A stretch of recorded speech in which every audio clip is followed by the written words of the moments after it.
Сайн байцгаана уу? Happy Saturday. Хагас өдрийн мэндийг хүргэе. Та бүхэн сайхан амарцгааж байна уу? Заавчлаарай, багш нэг 10 минут хоцорчлоо.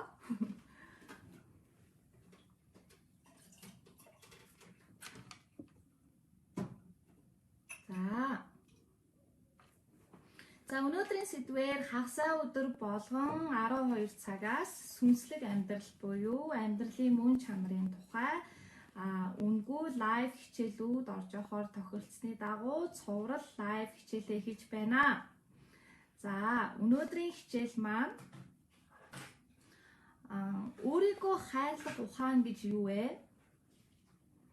Хэрхэн өөрийгөө хайрлаж энергийн түвшнөө дээшлүүлж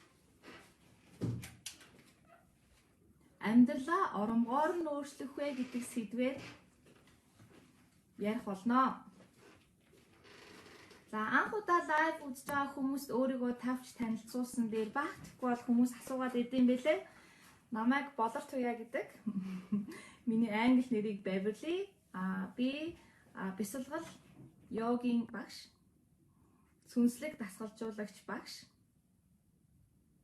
Энергийн эмч байгаа. Биоэнергийн эмчлэгч байгаа.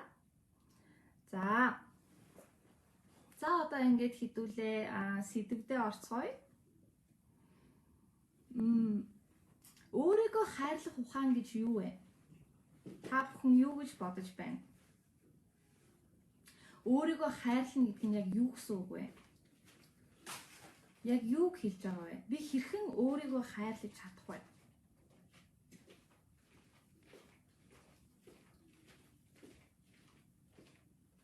За, ихэнх хүмүүс өөрийгөө хайрлах гэдгийг буруу ойлгосон байдаг. Өөрийгөө хайрлах гэхээр дэлгүүр орж өөртөө хувцас авч өгөөл, эсвэл салон орж хумсаа янзлуулаад, нүрээ янзлуулаад, эсвэл найзуудтайгаа уулзаж гарч шоудаал, амралт зугаалганд яваал, өөрийгөө хөгжөөж баяр баясгалтай цагийг өнгөрөөхийг аз жаргалтай байна гэж хэлдэг. Эсвэл өөрийгөө хайрлаж ин гэж хэлдэг. Тэгэхээр тийм биш ээ. Өөрийгөө хайрлах гэдэг нь та өөрөө өөрийнхөө хамгийн сайн найз нь, хамгийн сайн дэмжигч нь, хамгийн сайн сонсогч нь, хамгийн сайн аргадагч нь, хамгийн үнэнч найз нь, алдсан ч онсон ч хажууд нь босгоод ирэх тэр л хүн байх нь та өөрийгөө хайрлж байна гэсэн үг.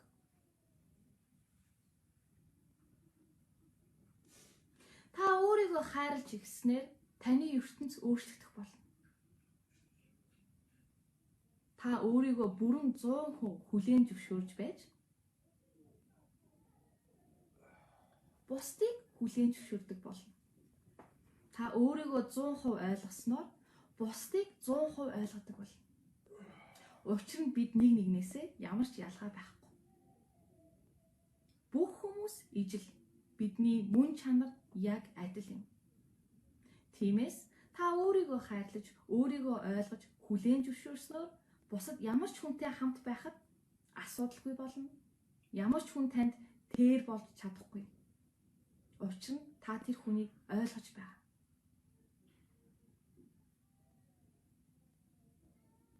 Тэрхтээ тэрэнгүй маш олон хүмүүс энэ гадаад нийгэмд биднийг шүүмжилдэг.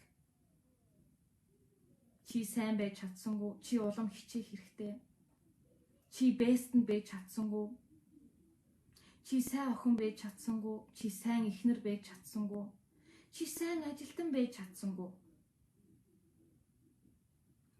Энэ шүүмжлийг бид өдөр тутамдаа авч байдаг. Тэгвэл та өөрийнхөө төлөө босох хэрэгтэй. Яагаад бусадтай адилхан өөрийгөө зэмлэнэ гэж? Ихэнх хүмүүс өөртөө маш өндөр шаардлага тавьдаг. Би чадaltaй байх ёстой. Би бестэнд байх ёстой. Би бүх хүчин чармаалтаа гаргаж бусдын төлөө үйлчлэх ёстой гэд өөрийгөө умарцдаг. Таны дотор байгаа жижигхэн охин эсвэл таны дотор байгаа жижигхэн хүү тэнд гомдсон суугаад байдаг. Гэтэл та тэрийг хайрлахгүй. Бусдын болон нөхцөл байдлын төлөө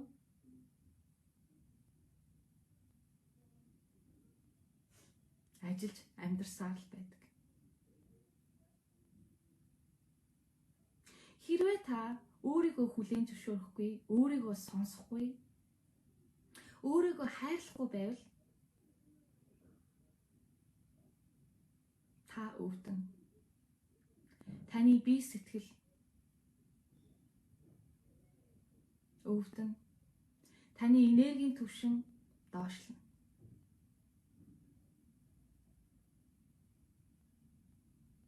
Тэгэхээр өөрийгөө хайрлах нь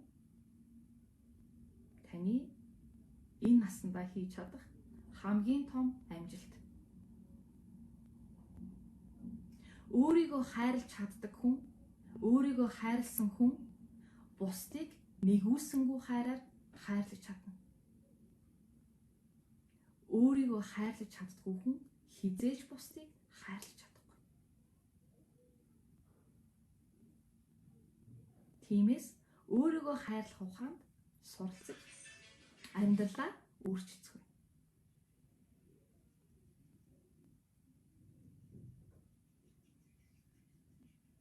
Тэгэхээр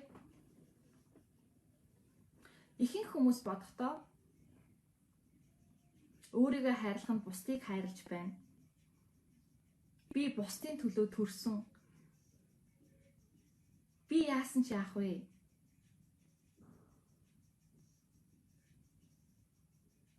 Миний амьдралын зорилго бол бусдын төлөө. Миний хүүл сайн явж байвал би яах вэ?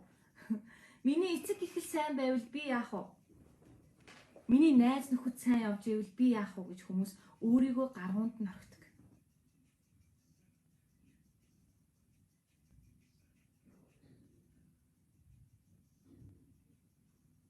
Гэвч тэгснээр та өөрийгөө стресс, депресс, үл ойлголцол, төөрөгдөлд оруулж байдаг. Одоогийн нийгэмд маш олон self development, өөрийгөө хөгжүүлэх, өөрийнхөө цагийг удирдах юу билээ баахан ном, сэтгүүл, мөн сургаалууд байдаг тийм. Тэн дээр заахта өөртөөгөө тэмц, өөрийгөө ялан дийлсэн хүн амжилтанд хүрдэг гэж заадаг. Гэхдээ энэ бол худлаа. Та хизээж тэмцлэр амар амгалан нэгүүлсэнгүй хайрыг олохгүй. Та өөртөөгөө тэмцэл байх юм бол таны тэмцэл мөхнө.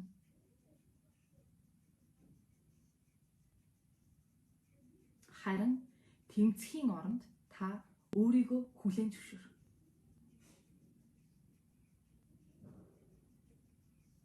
Угаасаа таны мөн чанар бол хайр. Та өөрийгөө яг өөрөөр нь хүлээн зөвшөөрснөөр та нэгүүлсэнгүй хайрыг үзүүлж байна гэсэн үг. Тэмцлээ өнөөдрөөс эхэлж зогсоох хэрэгтэй.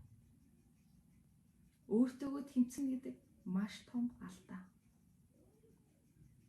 Учир нь та хизээж өөрийгөө ялахгүй.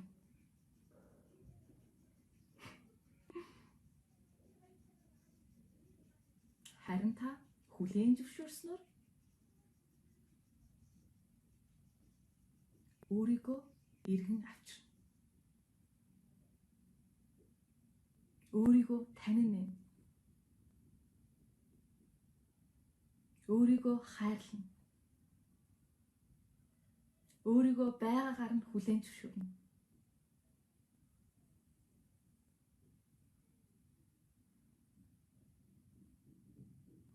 Бусдын хүлээсэнд тааруулж битгий амьдр. бусад хүмүүс танд хүлээлт тавьсан байдаг. Эцэг их, хамаатан садан, ажлын газрын, ажлын байрны хүмүүс, таны дарга, босс, нийгэм тэр чигээрээ танд хүлээлт тавьсан байдаг. Энэ хүн ийм байх ёстой. Энэ хүн ийм байх ёстой гэсэн хүлээлтэнд та тааруулах гэж өөрийгөө омартаж болохгүй.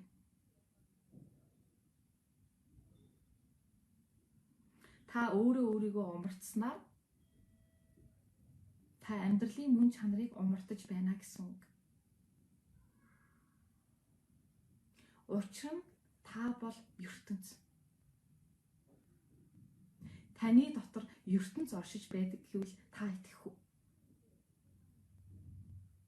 Таны дотор ертөнц оршиж байгаа. Та зөвхөн дотоод сэтгэлээсээ та өөрийнхөө дотоод мөн чанараар амьдралыг харж байдаг.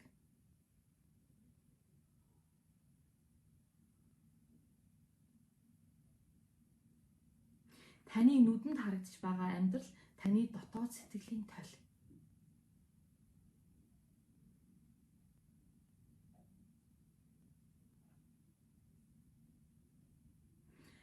Гадна тохиолж байгаа нөхцөл байдал танд нөлөөлж чадахгүй.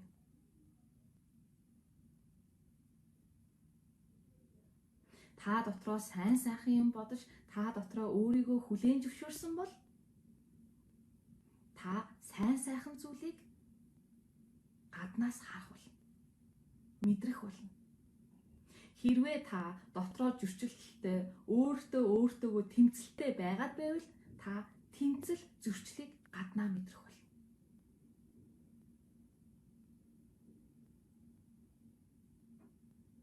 Тэгэхээр өөрийгөө хүлээн зөвшөөрснөөр та сэтгэлийн амар амгаланг болно. Сэтгэлийн амар амгалан гэж юу хэлж байгаа вэ? Ихэнх хүмүүс ёо би сэтгэл амар сайхан амьдрах юмсан. Намайг битгий зовоогоод ээ гэж ярьдаг. Гэтэл тэр зовоогоод байгаа хүн нь та өөрөө байна. Бусад хүмүүс биш. Таны дотор зөрчил байгаа болохоор та өөрийгөө зовоож байна. Мөн та бусдаас өөрийгөө хардаг.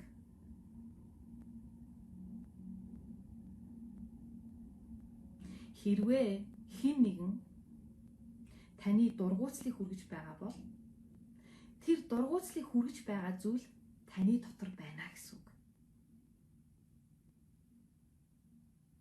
Хэрвээ тэр хүний дургуутслыг хүргэж байгаа зүйл таны дотор байхгүй бол та тэр дургуутслыг тэр хүнээс мэдрэхгүй.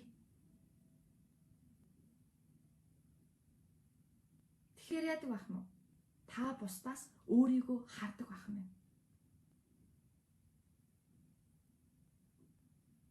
Угтаа бид яг адилхан нэг мөн чанартай хүмүүс.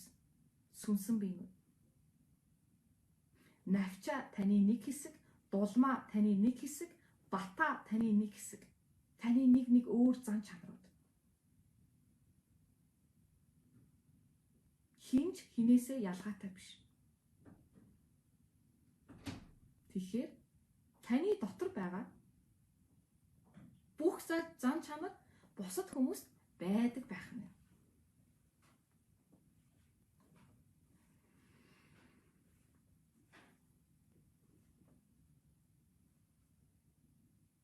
Энийг ойлгосноор таны бусадтай харилцах харилцаа, нөхцөл байдлыг хүлээж авах чадвар маш сайжирна.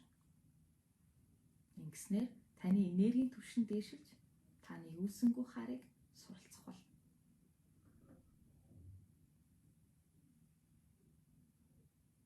Бусдыг шүүмжилж байна гэдэг нь тэр шүүмжлээд байгаа зүйлтэй танд байна гэсэн үг. Тэгэхээр яах нь вэ? Бусдыг шүүмжлэхээс өмнө эхлээд өөрийн дотор байгаа зөрчлийг хүлээн зөвшөөр.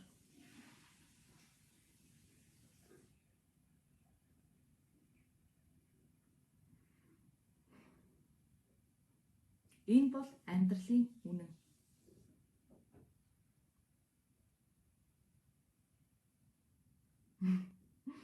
Багш нэг сонирхолтой түүх ярьж өгье л доо. 2017 онд яг тэр үед миний мэлми нэгдээд мэдрэмж маш их сэрэгцэн байсан үе байсан. Тэр үед би маш их бясалгал хийж энэ төвөөр явдаг байсан үе.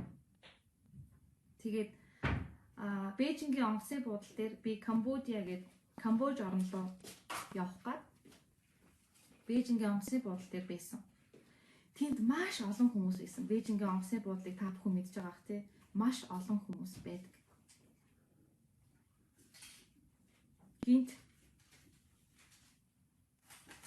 Тэнд байгаа бүх хүмүүс миний нэг хэсэг. Би тэнд байгаа бүх хүмүүсийн нэг хэсэг гэдгээ мэдэрсэн. Надад маш хачирхалтай санагдсан л да. Учир нь би хизээч тиймийг мэдэрч байгаагүй. Би нэгдмэл чанарыг тэр Бээжингийн онгоцны буудлын дээр мэдэрсэн. Нэгдмэл чанар. Бид бүгд ухтаа нэг.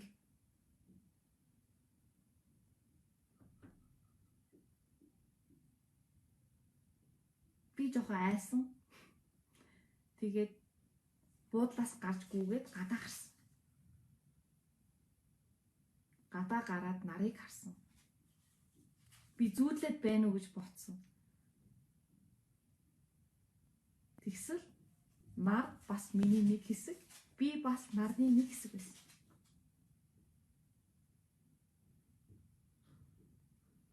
Тэгэхээр бид бүгд нэгдмэл мөн чанартай.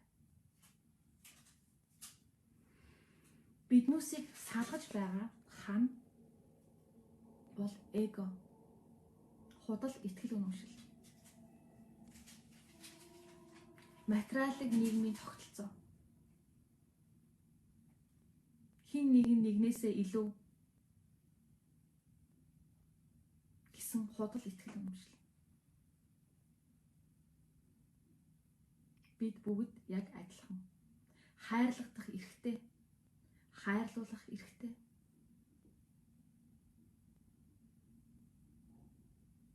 Эд баялгаар тутахааргүй амьдрах эрхтэй. Сайхан хоол хүртэх эрхтэй. Сайхан хөгжим сонсох эрхтэй. Инээж хөөж, дуулж бүжиглэж, баясгалтанд сэнгэх эрхтэй. Бид бүгд адил. Таны мэдэрж байгаа зүйлийг би мэдэрдэг. Миний мэдэрж байгаа зүйлийг та мэдэрдэг.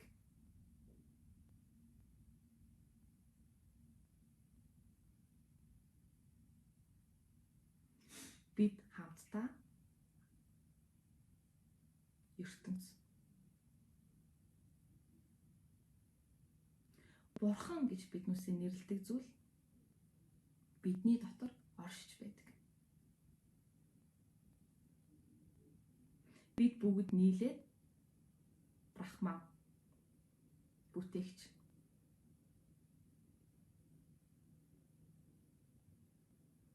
Тэгэхээр яг л аман дотор 36 цагаан шүд байдаг шиг нэг шүдийн таслаад авчвал тэнцвэр алдагдана. Тэрнтэй адилхан та байхгүй бол ертөнц оршихгүй.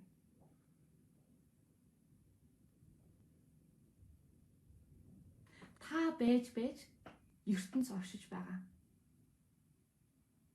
Бид бүгд нэгнтэйгээ нэг. Тэгэхээр та зүгээр л байгаагаараа л дэлхийн ертөнцийн гүйгүүлж байдаг. Өөрийгөө битгий гол. Би хангалттай биш байна. Би сайн байж чадахгүй байна. Би сайн охин байж чадахгүй байна. Би сайн ээж байж чадахгүй байна. Эсвэл би сайн ажилтан байж чадахгүй байна гэж өөрийгөө бүү дотоо үнэл.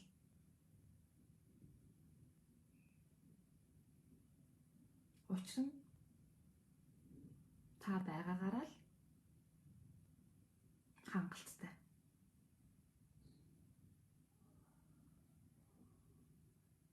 Don't try to be somebody else гэдэг шиг өөрөөсөө бусад хэн нэгэн байхыг битгий хүснэ. Учир нь танаас өөр хэн нэгэн гэж байхгүй.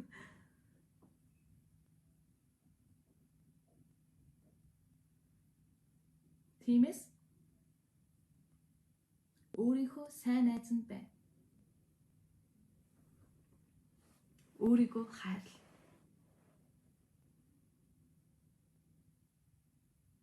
Яагаад хүн болгон таныг доош нь хийж таныг шүүмжилж байхад та өөрийгөө тэдэнтэй адилхан шүүмжилж доош нь хийх ёстой гэж зөвхөн та өөрөө өөртөө тусалж чадна.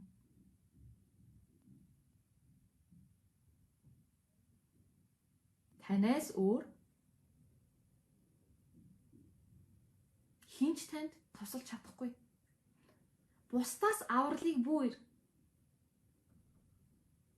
Авралыг өөрөөсөө ир. Монголын зүр цэцэн үг байдаг. Айлаас ирэхээр авдран ух. Бусдаас хайр хайхаар өөрөөсөө хайрыг хай.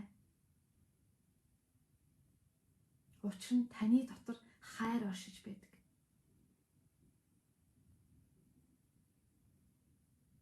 Та өөрийн дотор байгаа тэр сайхан хайрыг бусадтай хуваалцдаг. Таны дотор хайр байхгүй бол та бусдаас хайрыг мэдэрч чадахгүй.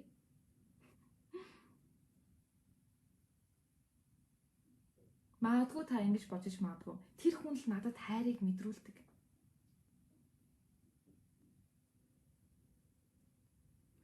Тэр хүн л байхгүй бол би хайрыг мэдэрч чадахгүй. Үгүй дээ. Таны дотор байгаа тэр сайхан хайрыг тэр хүн өдөөж өгч байгаа юм.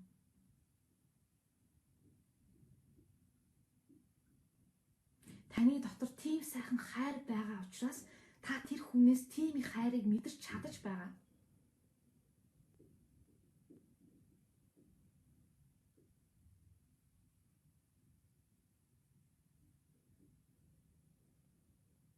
Тиймээс өөрийгөө хайрлаа. Та өөрийгөө хайрлах тусам урган цэцэглэнэ. Яг л цэцэг шиг. Өөрийгөө сайхан усаар услаал байвал дэлбэлээл өнгө ороод байна.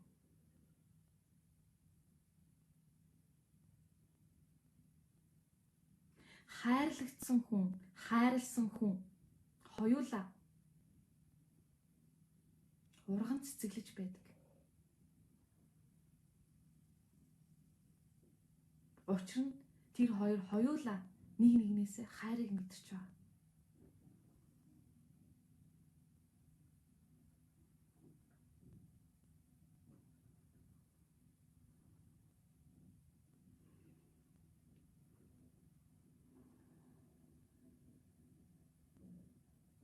Тэгэхээр ямар ч шүүмжлэлгүйгээр өөрийгөө хүлээн зөвшөөр.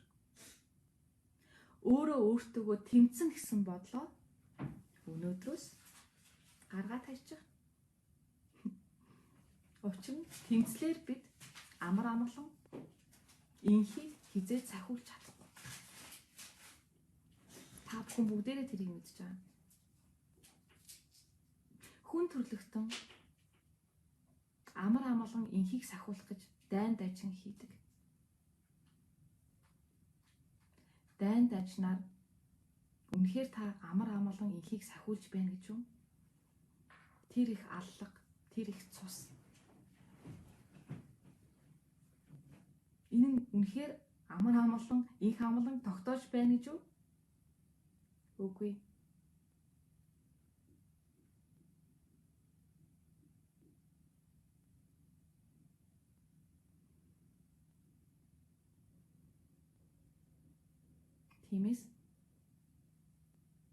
тэнцлэр хизээч амар амгалан тогтоож чадахгүй. Харин нэгүүлсэнгүй хайраар амар амгалан энхийг бүтээж чадна.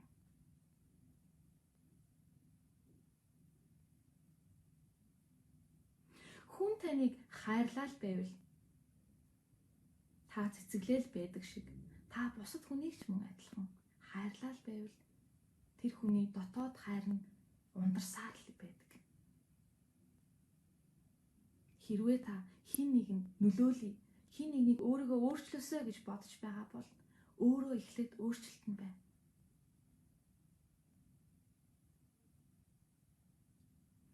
Өөрөө өөрчлөлт нь байж өөрөөрөө үлгэрлэн дуурайлж харуул. Өөрийнхөө энергийн түвшнийг дээшлүүлж дэлхийн ертөнцөө гийгүүл. Тэгснээр бусад хүмүүс таны нөлөөнд, таны гэрлэнд өөрчлөгдөх болно.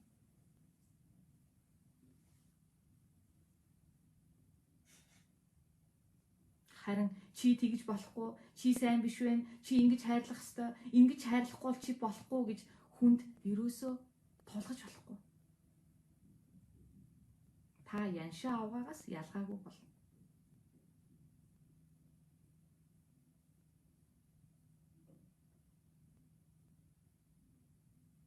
Тэрний оронд нэгүүлсэнгүй хайрыг үзүүл. Өөрийгөө хайрлаж чадсан хүн бусдыг хайрлаж чаддаг. Та өөрийгөө бүрэн гүйцэд хүлээн зөвшөөрч сайнтай, муутай хайрлаж чадвал та бусдыг болон их дэлхийгээ хайрлаж чадна. Ухта сайн муу зүйл гэж юу юм бэ? Хин энийг муу гэд, хин энийг сайн гэсэн. Сайн муу зүйлийн ялгааг та мэдмээр бол маш энгийн. Нэгүүлсэнгүй хайраар хийсэн үйлдэл, хэлсэн үг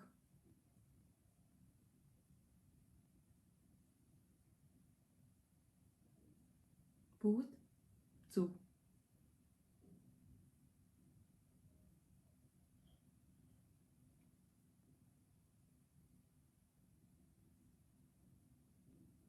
Харин шүүмжлэлтэйгээр, эсэргүүцэлтэйгээр хэлсэн үг, хийсэн үйлдэл бүгд буруу.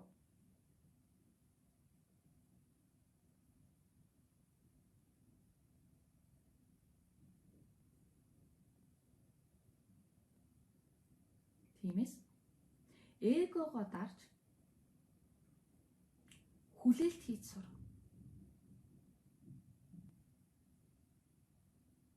Та хэрвээ өөрийгөө хайрлаж байгаа бол өөртөө хүлээлт хийж сур. Тэгснээр та бусад хүлээлт хийхэд маш амархан болно. Зарим хүмүүс маш том эготой байдаг. Би энэ хүнд уучлаарай гэж хэлэхгүй. Яагаад би энэ хүнд уучлаарай гэж хэлэх ёстой юм? Энэ хүн намайг хайрлах ёстой, энэ хүн надад уучлаарай гэж хэлэх ёстой. Энэ хүн надад би чамд хайртай гэж надад төрүүлж хэлэх ёстой. Энэ бол эго. Бардам зам.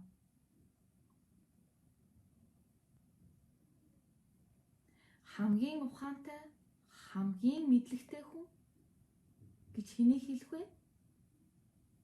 Хамгийн их хүлээлт хийж чаддаг хүнийг хэлдэг. Уйчилж чаддаг хүнийг хэлдэг. Та өөрийгөө болон бусдыг уушлахгүйгээр хизээж амжилтыг олохгүй.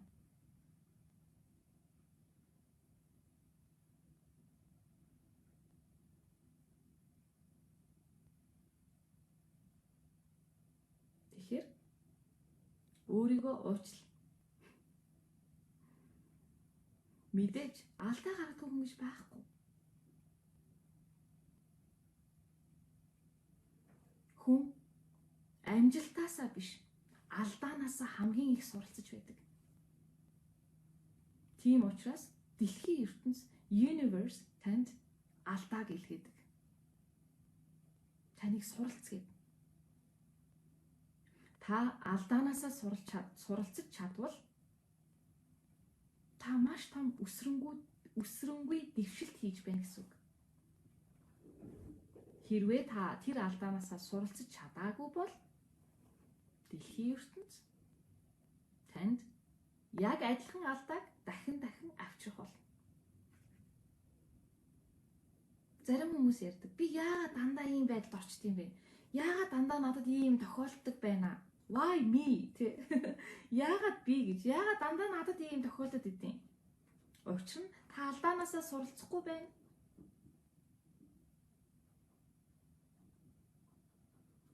Таныг алдаанаасаа суралцалтай нь дэлхийн ертөнц танд тэр алдааг дахин явуулна. Тиймээс алдаанаасаа хурдан суралцаж амьдралаа өөрчлөх хэрэгтэй. Та алдаанаасаа суралцсан цаг дэлхийн ертөнц танд ахин тэр нөхцөл байдлыг илгээхгүй. Учир нь таны энергийн түвшин дээшилж та тэр эрчимт хэмжээсээс гарч дахин тэр эрчмийн алдаа танд ирэхгүй болно.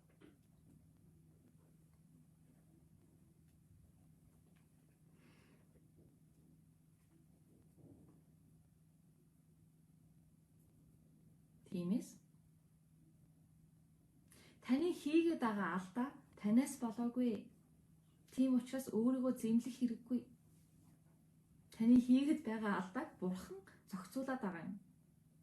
Бурхан танд суралцгээд явуулаад байгаа юм. Тиймээс өөрийгөө бүзөх. Харин энэ нөхцөл байдал надад юу заах гээд байна? Энэ нөхцөл байдлаас би юу сурах ёстой вэ гэж бод.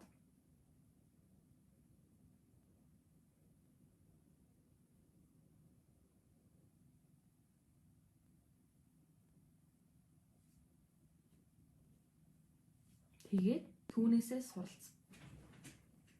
Би юуг суралцах ёстой юм бэ гэж та бодож магадгүй. Нэгүсэнгүү хайрыг суралц. Уучлал өршөөлийг суралц. Та өөрөө уучлж өршөөж чадахгүй байж Бурханаас уучлал өршөөлөхгүй хэрэг тань байхгүй. Учир нь та өөрөө уучлж өршөөж чадахгүй байна өөрийгөө.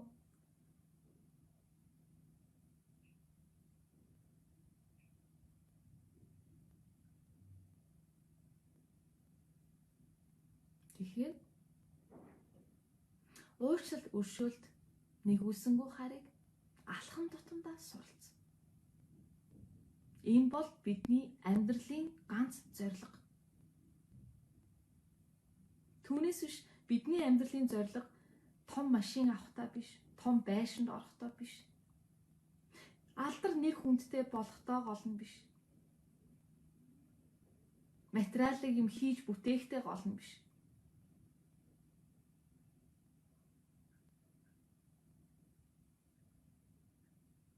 Бидний амьдралын ганц зорилго бол нэгүсэнгүү хайрыг суралцах. Бид энд нэгүсэнгүү хайрыг суралцах гэж дэлхий дээр ирсэн сүнсэн биенүүд. Нэгүсэнгүү хайрыг суралцснаар бид буцаад дэлхийн ертөнцийн нийтийн ухамсартайгаар нэгдэж нэг цогц болох юм.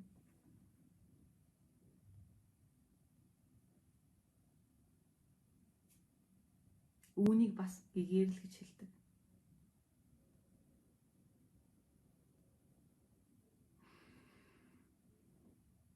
Гэхдээ ихэнх хүмүүс гэгэрэл гэж ойлгохоор бусдаас тасарсан. Би бол гэгэрсэн хүн гэж өөрийгөө бусдаас тусгаарлаад хүний амьдралын жамаар биш. Хин нэгэн өөр хүн байхыг хүсдэг. Эсвэл жүжиглдэг. Тэр хүн гэгэрсэн хүн бишээ.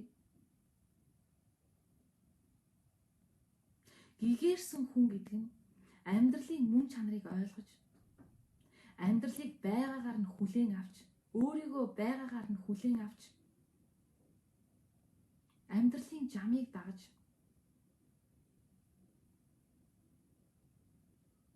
нэгүүлсэнгүй хараа үргэлжлүүлэн суралцж явахыг л хэлдэг.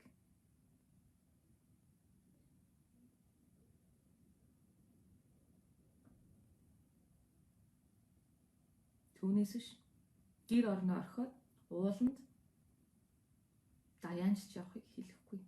Болно. Та ууланд даяанч явж болно. Өөрийнхөө дотоод мөн чанарыг таних юм тулд магадгүй танд өөрийгөө бусдаас тусгаарлах хэрэг гарч магадгүй. Гэхдээ та заавал өөрийгөө бусдаас тусгаарлаж иж гэгэрлийг олно гэдэг бол маш ташаа ойлголт. Харин та бусдыг ойлгож, бусдын дунд орж, бусадтайгаа эвтэй найртай нэгдмэл болж амьдарч чадчих байгаа бол та жинхэнэ гэгэрсэн хүн.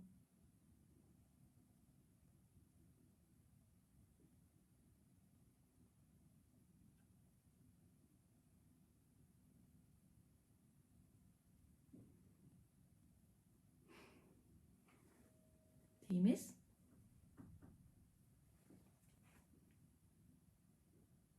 бид энэ амьдрал дээр амьдарч байгаа учраас бид энэ ертөнцийн хэмжээст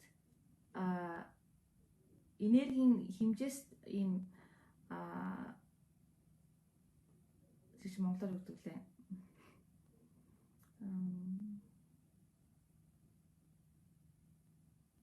Дэлхийн ертөнцийн энергийн хэмжээст амьдарч байгаа учраас энэ хэмжээсийнхаа энэ энергийн хэмжээсийнхаа зүйлийг бид нар хийх хэрэгтэй. Түүнээс биш хин нэгэн байх гэж, өөр хин нэгэн болох гэж жүжиглэх хэрэггүй. Учир нь та ямар ч ялгаа байхгүй. Бусдаасаа.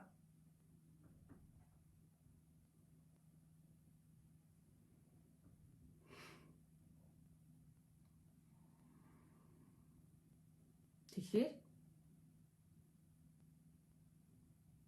та өөрийгөө хайрласнаар таны ертөнц өөрчлөгдөх нь. Таны гадаад ертөнцийг хардаг үнцэг өөрчлөгдөнө. Таныг амьдралыг хардаг үнцэг өөрчлөгдөнө. Учир нь та өөрийгөө хардаг үнцэг өөрчлөгдөж байгаа учраас. Учир нь та өөрөө амьдрал, та өөрөө ертөнц.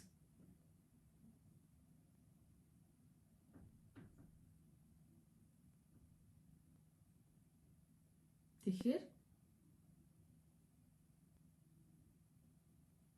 өөрийнхөө хамгийн сайн дэмжигч нь, өөрийнхөө хамгийн сайн найз, өөрийнхөө хамгийн хайртай lover байж сураарай. Мөн өөрийгөө хүлээн зөвшөөрч, сайнтай, муутай, алдаатай, оноотой бүгднгээр нь хүлээн зөвшөөрөөрэй. Тэгснээр та амьдралын мөн чанартай ойртож, энергийн түвшнөө дээшлүүлж, амар амгалан мэдрэх болно. Сэтгэлийн амар амгалан та мэдрэх болно. Сэтгэлийн амар амгалан та зөвхөн өөртөө л өгч чадна.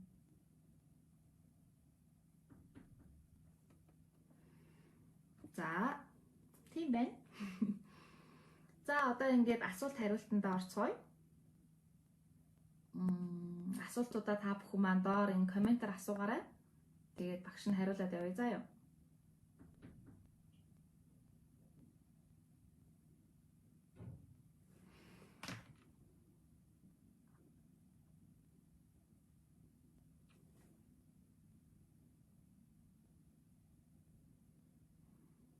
За.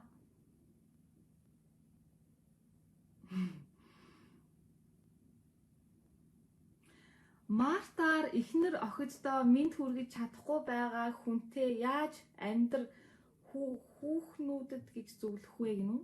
Мартаар эхнэр охиддоо мэд хүргэж чадахгүй байгаа хүнтэй яаж амьдр хүүхнүүдээ гэж зөвлөх вэ гинү? Мартаар мэдчилгээ авах тийм чухал гэж юу?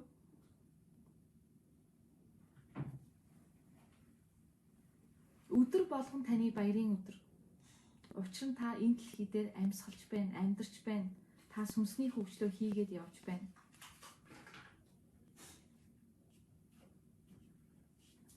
Тэр нэг хүн танд Мартин 8-ны минь төрье гэж хэлээгүй төлөө та тэр хүнтэй амьдрахаа болно гэж юу? Энэ бол маш том эго.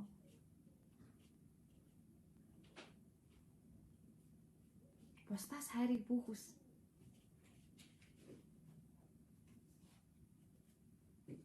Магадгүй тэр хүн танд Мартин 8-ны минь төрье гэж хэлээгүй ч гэсэн таныг сэтгэл зүрхэндээ хайрлаг. Таны төлөө, хүүхдүүдийнхээ төлөө завгүй ажиллаад явж иж болно.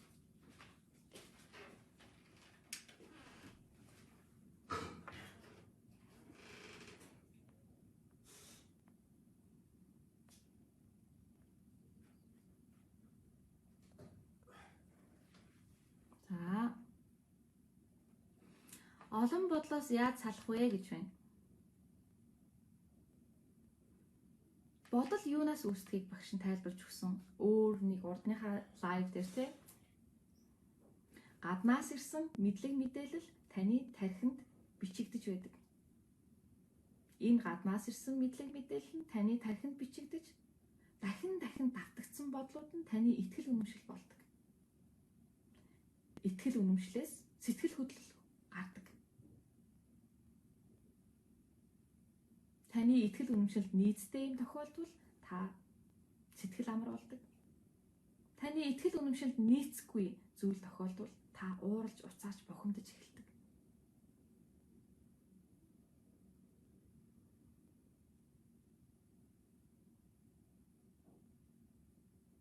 Бодол бол та биш. Бодол бол гаднаас ирсэн мэдлэг мэдээлэл. Тиймээс өөрийнхөө мөн чанарыг сайн сонс. Гаднаас хэрэгтэй хэрэггүй мэдлэг мэдээллийг тархиндаа хогийн сав шиг бүүчих. Бясалгал хий. Бодлоо удирдах сур. За.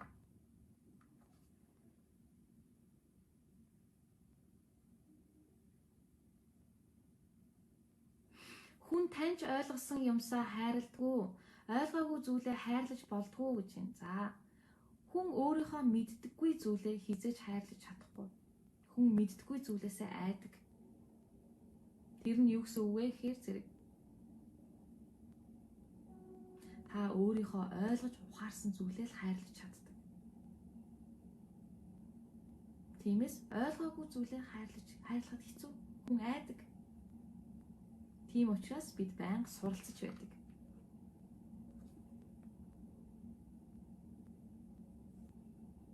Охинтойгоо яаж сайхан харилцаатай байх вэ?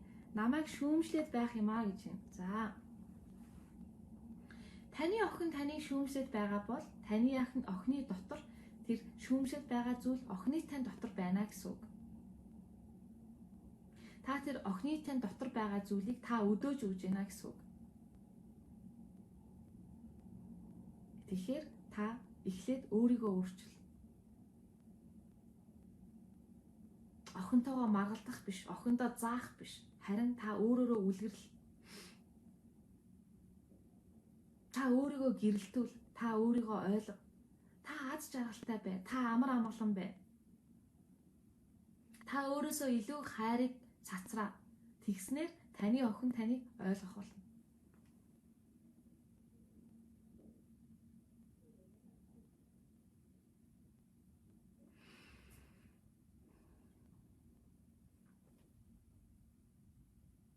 Мэдээж хүн өөрийгөө хайрлаад л явж байгаа шүү дээ. Уучлаарай, би зарим зүйлийг нь ойлгохгүй л байх шиг байна л да гэж юм. За зүгээрээ таны ойлгох цаг ирэхээр та ойлгох болно. Хэрвээ хүн болгон өөрийгөө хайрлаад явж байгаа бол өнөөдөр сэтгэл готрол, айдас, түгшүүр, бие махбодын өвчлөлүүд байхгүй байх байсан. Яаж төвлөрч сурах вэ гэж байна. За төвлөрч сурахын тулд та альва хийж байгаа зүйлдээ анхаарлаа төвлөрүүл. Хэрвээ та хоол идэж байгаа бол хоол идэж байгаадаа анхаарлаа төвлөрүүл. Хэрвээ та ном уншиж байгаа бол ном уншиж байгаа дээр анхаарлаа төвлөрүүл. Бясалгал хий.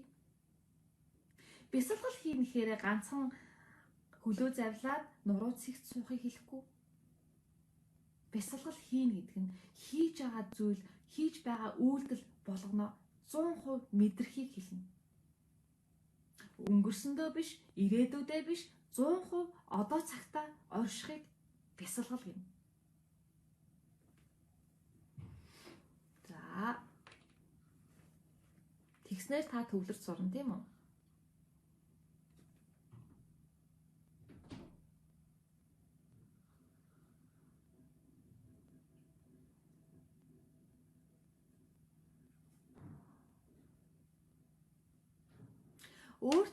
Өөрт тань хайртай мөртлөө та өөрөө хайргүй хүнтэйгээ хамт байх нь инэрэнгүү хайр мөн үү гэж юм. Үгүй ээ. Инэрэнгүү хайр биш. Хэрвээ та тэр хүнд хайргүй бол та өөрийгөө хүчээр тэр хүнтэй байлгаж байгаа бол энэ нэгүүлсэнгүү инэрэнгүү хайр биш ээ. Учир нь та өөрийгөө хайрлахгүй юм. Энэ хүн надад хайртай учраас би энэ хүнтэй байх ёстой гэсэн бодол бол та өөрийгөө золиосонд гаргаж байна. Энэ бол хайр биш.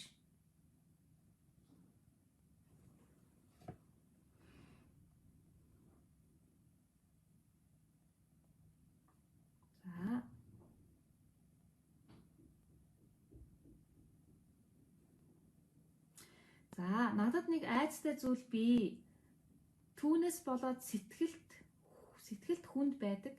Үнэндээ яах ёстой мэдэхгүй үедээ яваад байна. Яавал дээр вэ гэж. За, хэрвээ таны сэтгэлийг ямар нэгэн юм зовоож байгаа бол та өөртөө тэмцэлтэй байна гэсэн үг.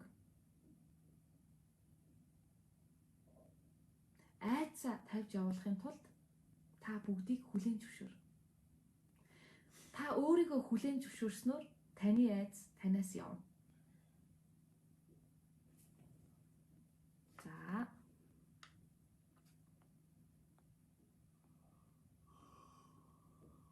Өөрийгөө хайрлах гэхээр ямар ижил хүүстэн биш юу яриад байгаа гэдэг хүмүүс таарах юм гинэ. Юу гэсэн үг вэ? Энтэй хүүс ямар ч хамаагүй. Өөрийгөө хайрлна гэдэг нь бие махбодын сэтгэл ханамж, таашаал, хүсэл тачаалтай ямар ч хамаагүй.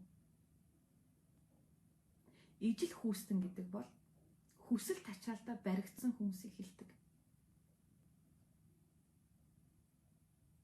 Тэд маш их илүү зүйлийг хүсдэг. Өөр мэдрэмж авахыг хүсдэг. Өөрийгөө өөр гэж боддог.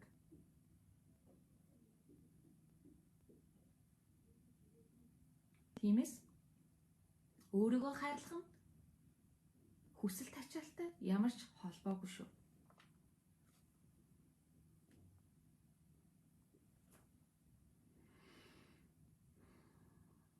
За. Би яавал бясалгал хийж сурах вэ гэж байна. Бясалгал хийнэ гэдэг тийм хэцүү зүйл биш. Ихэнх хүмүүс бодохдоо бясалгал хийх нь маш хэцүү зүйл гэж боддог. Таны буруу байхгүй. Би ч гэсэн тэгж боддог гэсэн урд нь. Яаж хүмүүс хідэн цагаар ингээ бясалгал хийгээ сууд юм болоо? Хүл гарн чилдэггүй бах та. Өөддггүй бах та гэж би боддог байсан л да. Гэхдээ үгүй дээ. Бясалгал хийнэ гэдэг нь биднээсийн байглаас заяагдсан мөн чанар, өгөгдөл. Хүн болгон бясалгал хийх чадвартай. Энэ нь бидний байгалийн өгөгдөл учраас. Танд жоохон л чиглүүлэлт, жоохон л дэмжлэг хэрэгтэй. Мөн жоохон цаг хугацаа, дадал, практис. Тэгснээр та бясалгал төгс хийж чаддаг болно.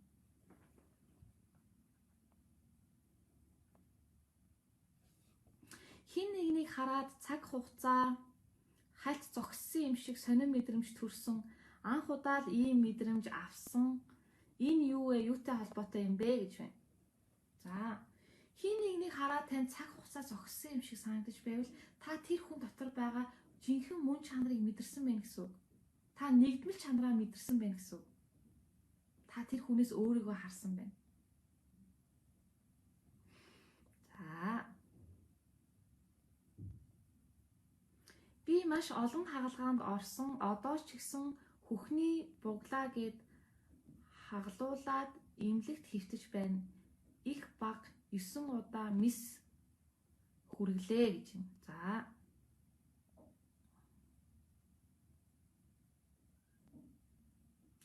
Та маш олон удаа хаалгаанд орж таны бие маш муу байнга өвддөг бол та нэг энергийн давтамжинд байна гэсэн үг.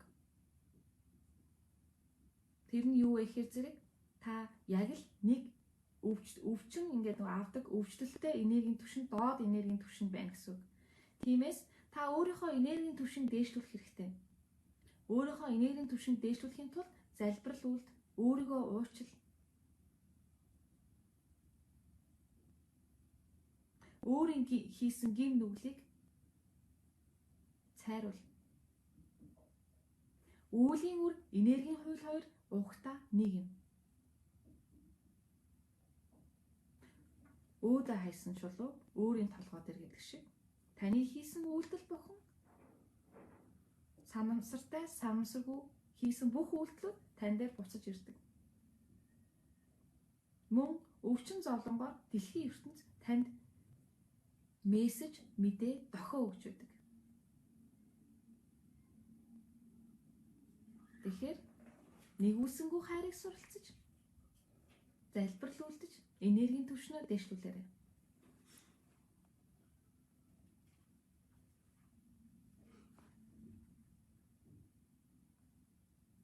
Бусдаас хайр хүсээд хүнээр л хайрлуулвал сайхан юм шиг бодол ердөөсөө салахгүй юм. Энэ бодлоос яаж салах вэ гэж юм. За. Та бусдаас л хайр хүсээд байгаа бол та дотроо хоосон байна гэсэн үг. Таны дотор хайр байхгүй юм. Тийм учраас бусад хүмүүс танд бас хайрыг өгч чадахгүй. Яагаад гэвэл таны дотор хайр байхгүй учраас. Учир нь танд хайраа өгж байгаа хүн танаас таны хайрыг авч өгдөг. Өгч байж авдаг таталцлын хууль, энергийн хууль, ертөнцийн хууль байдаг. Та юу ч өгөхгүй байж юм нэхэл байвал тань дээр тэр нэгж байгаа зүйл чинь ирэхгүй. Та өгснөөр буцаагаад аавна. Тиймээс та өөрөөсөө хайр түгэй. Тэгснээр та бусдын хайрыг авах.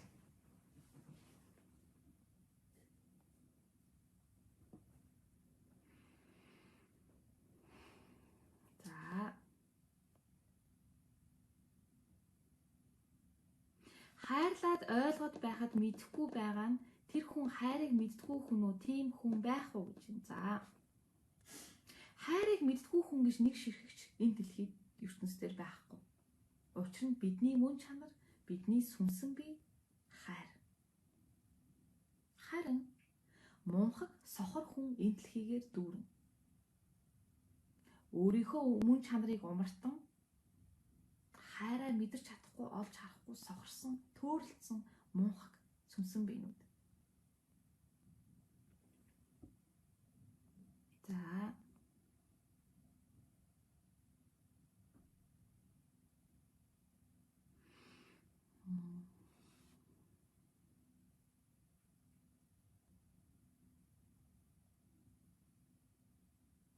За. Нөхөр маань хуваараа олон жил маллсан юм аа. Тэгээд болоод хувийн газар 4-5 сар ажиллаад бие нь өвдөөд эмнэлэгт хэвтсэн юм аа. Эргээд ажилдаа явах дурггүй, хамт ажилтдаг эзнийх нь муухай ааш нь юр таалагдахгүй, би адил болчих гээд байна. Харин эргээд хуваараа юмаа хиймээр байна гэдэг өөрийнх нь бодлоор нь байх ёстой гэсэн үг үү багшаа гэж байна. За. Тэр хүн эргээд ажилдаа орох гэхээр таалагдахгүй, тэр хүний даргийнх нь байж байгаа байдал, харьцаж байгаа байдал нь тэр хүн таалагдахгүй, бүх юм таалагдахгүй байвал танаа нөхрийн дотор тэмцэл байна. Бүгдийг хүлээн зөвшөөрөх ёстой.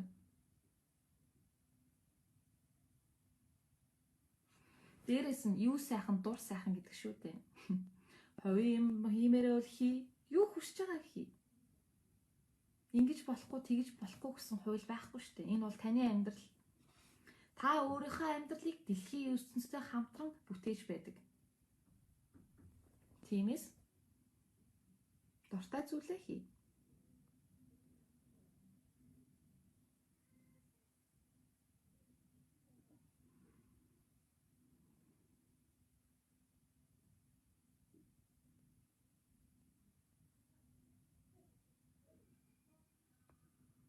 За. Сэтгэл санаа докторгүй сонирн байх юм аа. Хин нэгэн лүү мессеж бичмээр ярмаар ч юм шиг өөрийгөө ойлгохгүй юм аа. Бухимдаад байгаа ч юм шиг гинэ. Учир нь та өөртөө бас л зөрчилтэй байна. Та өөрийгөө ойлгохгүй байна. Яагаад гэвэл та өөрийгөө ойлгохыг хүсэхгүй байна. Танаас өөр хинч таныг ойлгож чадахгүй. Хэрвээ та өөрийгөө ойлгохгүй байвал бусдыг таныг ойлгоно гэж бүү бод. Бүр ойлгохгүй. Тийм учраас та өөртөө ажил.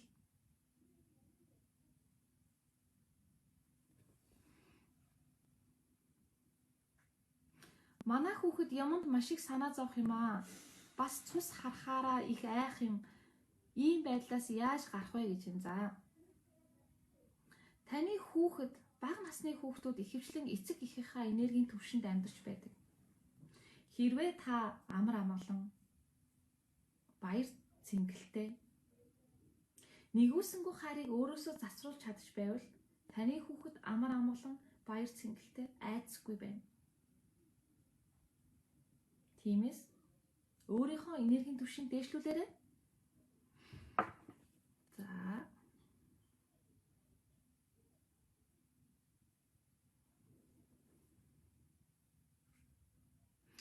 Би хүмүүс хоорондоо эвтэй ойлголцолтой байгаасаа гэж хүсдэг. Тиймдээч тэд нарын урдуур орж ойлголцуулах гэж хичээж гүйдэг.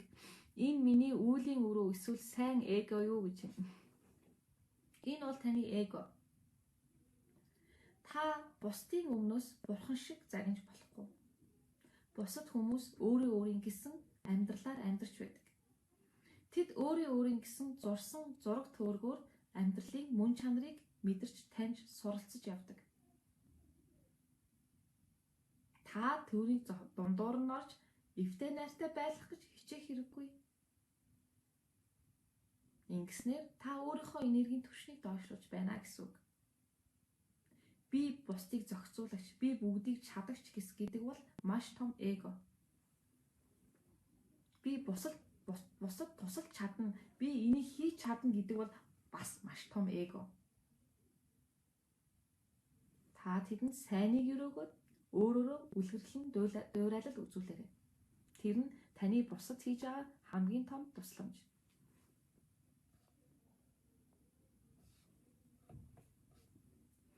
Өөрийгөө яах гээд байгаагаа ойлгохгүй юм аа гэж юм. Та төвөрлөлдсөн байна.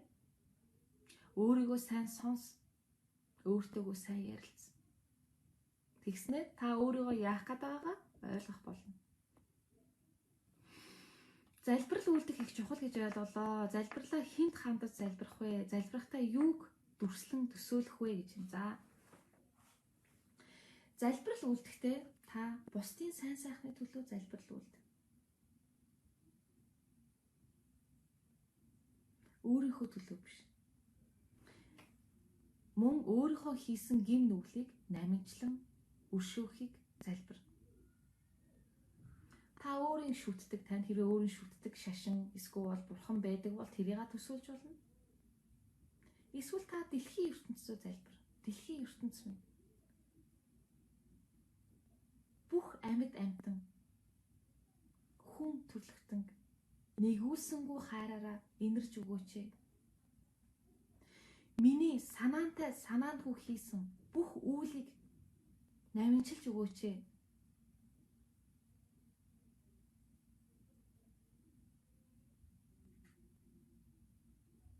Намайг уучлаарай.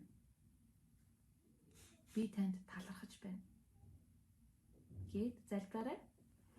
За.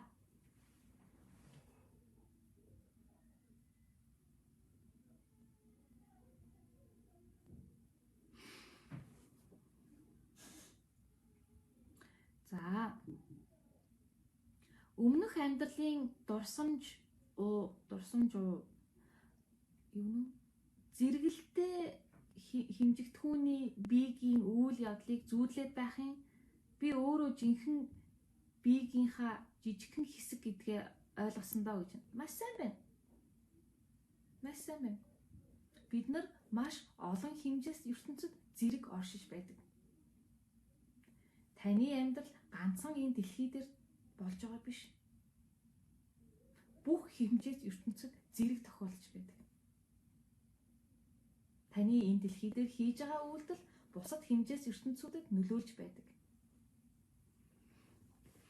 Тиймээс та өөрийгөө жинхэнэ биегийнхаа жижигхэн хэсэг гэдгээ мэдэрсэн гэдэг нь маш сайн байна. За. Энергийн түвшингөө яаж үргэлж өндөрт байлгах вэ гэж байна. За, энергийн түвшингөө өндөрт байлгах маш амархан.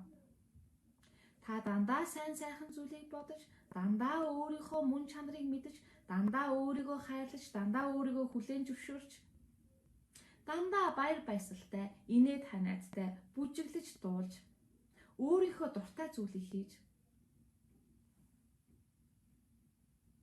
гэрэлтэх аваас таны энергийн түвшин байнга өндөрт байна. За.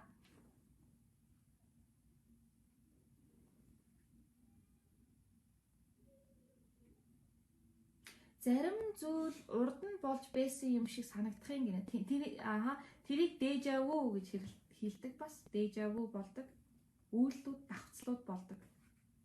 Энэ нь юу гэсэн үг вэ гэхээр бүх сүнсэн биенүүд энэ дэлхий дээр ирэхдээ сүнсний контракт буюу гэрээ хийж ирдэг. Бүгд энд ирэхдээ юу хийх гэж байгаа, яах гэж байгаа бүгд мэддэг.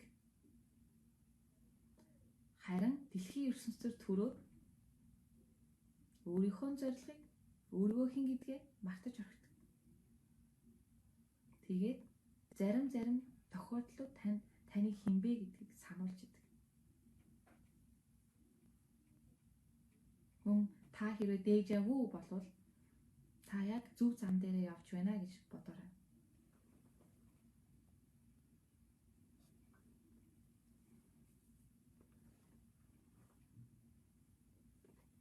Манай охин 8 дугаар ангийнхаа ганц нэг охинтой л найзалдаг. Бусд нь яагаад нийлдэггүй юм гэхээр тэд нар хитрхи айлгүйгээд тэд нар хитрхи айлгүй гээд байдаг. Энэ хүүхдийн инээг муу байна гэх үү гинэ. Үгүй дээ. Хүн заавал ч хүн болгонтой нийлээд явах шаардлагагүй шүү дээ.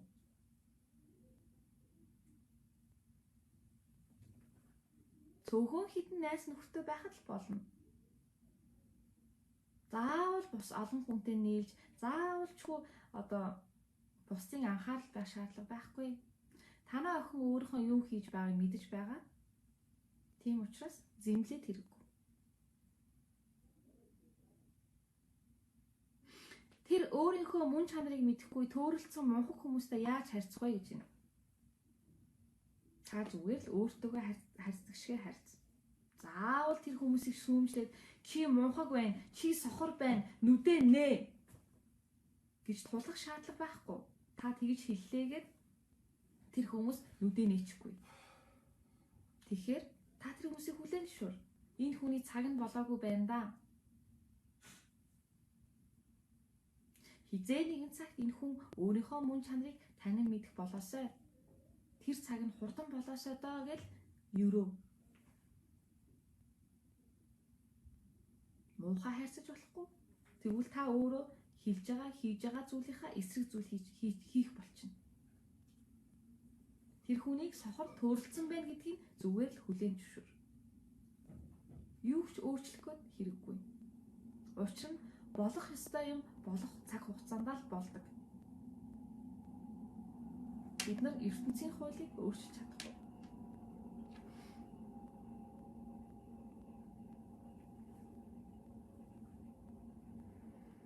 За.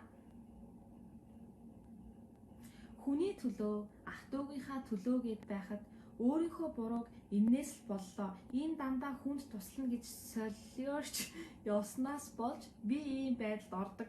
Гэхдээ буруутгаад байдаг хүнийг яах вэ? Яагаад ч ойлгохгүй юм аа.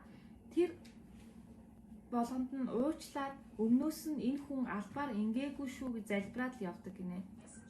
Сайн байна. Та тэр болгоныг уучлаад энэ хүн өөрөө ингээгүй, энэ хүний эго ярьж байна. Тэ? Тэр хүн дотроо маш их зөрчилтэй, тэр хүн дотроо маш их уур хилэн шар хортой байгаа учраас танд тэр үгийг хэлж байгаа юм. Түүнээс танаас болж биш. Тийм учраас бусдын уурал мухалтыг өөр дээрээ хүлээн авч эмзэглэх шаардлага байхгүй. Мөн эмзэлж өөрийнхөө амьдралд өөрийнхөө энергийн түвшинд нөлөөлүүлэх шаардлага байхгүй. Та зүгээр л тэрийг тоохгүй орхивол танд тэр хүний энэ байдал нөлөөлж чадахгүй.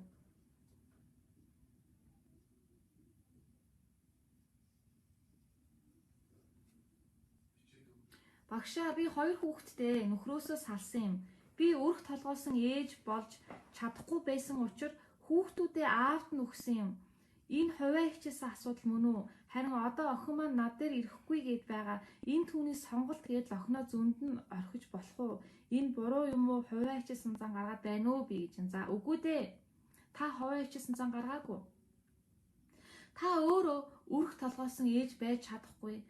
Та энэ 2 хүүхдийн өмнө хариуцлага хүлээж чадахгүй. Эсвэл энэ 2 хүүхдийг бусдаас дутаагүйгээр өсгөж чадахгүй гэдгээ мэдрээд энэ 2 хүүхдийнхаа сайн сайхны төлөө энэ 2 хүүхдэд тусалж чадах хүн дээр нь аав дээр нь үлдээж гинэ гэдэг чинь та маш их инэрэнгүү нэгүүлсэнгүү хайрыг өөрөөсөө гаргасан байна.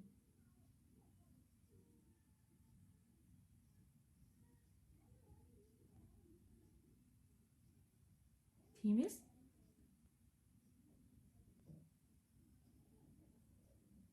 өөрийгөө бүш шүүмжил.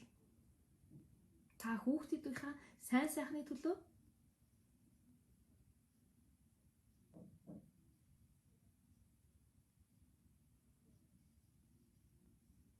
хүүхдүүдтэйгээ бах алтан цагаа омортон аавд нь өгсөн байна. Та сайн зүйл хийсэн байна. Охинтой тань дээр буцаж ирэх хэрэггүй сонголтыг охиндоо үлдээ. Тэртээ тэрэнгүү. Таны охин танд хайртай.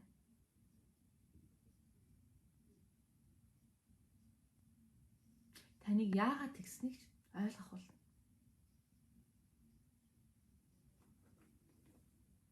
За.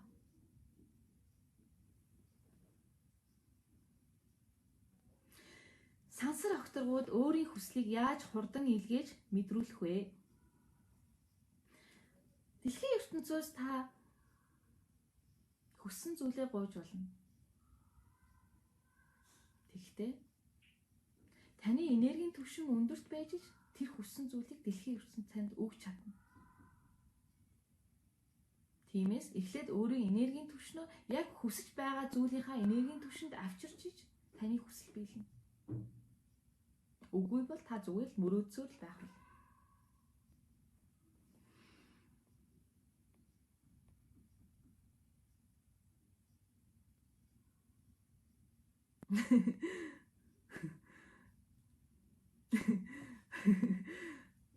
Керманд байсан, утсан керманд байсан баахан эможи дагцсан байна уушлаараа хасаа бүрийг хүлээж сонсдог болсон гинэ. Багшаа миний хүүхэд болж төрсөн hirээний дэгдэхтэй зүүдийг минь тайлаад өгөөч тэхүү гинэ. За та надлуу мессеж явуулаарай тэгээд багш нь хэлээд өгье. Ер нь их эгого яаж намжаах вэ? Бас жилийн заслын тухай таны бодол гэж байна. За их эгого намжаахын тулд мөн л та нэгүүлсэнгүй хайрыг суралцах хэрэгтэй. Та өөрийгөө хүлээн зөвшөөр. Өөрийгөө хайрлаа. Тэгснээр таны эго дарагдана. Та өөртөө буулт хий. Бусдад буулт хий. Тэгснээр таны эго дарагдана. За мөн жил бүл хүмүүс нөгөө засал хийлгдэг те гандан тэгчлэн хийд ном хуруулдаг. Энэ зүгээрээ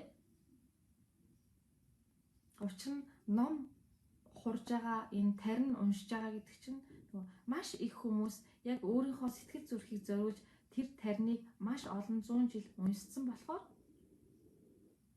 танд нөлөөлнө. Та хамгийн гол нь үүндээ сүсгэлэх ёстой.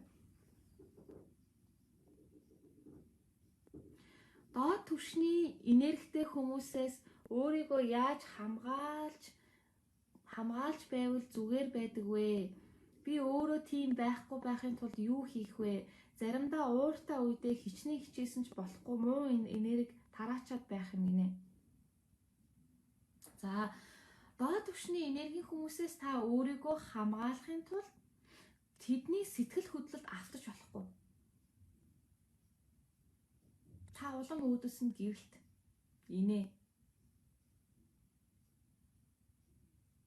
Өөрөө муу доод түвшний энергийн зүйлүүдийг өөрөөсөө гаргахгүй байхын тулд уур уцаарыг би биш гэдгээ мэдэр. Би бол уур уцаар биш. Таны уур хүрээд эхлэх юм бол би энэ биш. Би уур биш. гэдгийг өөртөө сануул. Мөн нэгүсэнгүү хайрыг суралц, өөрийгөө хүлээн зөвшөөр.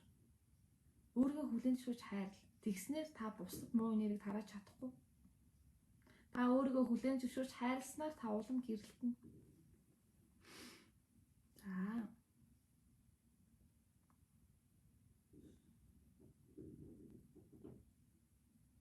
За, гэр орон болон ажлынхаа энергийг хэрхэн дээшлүүлэх вэ гэж юм. За, гэр орон болон ажлынхаа энергийг дээшлүүлэхийн тулд мөн л адилхан та нэгүүлсэнгүү хайрыг суралц.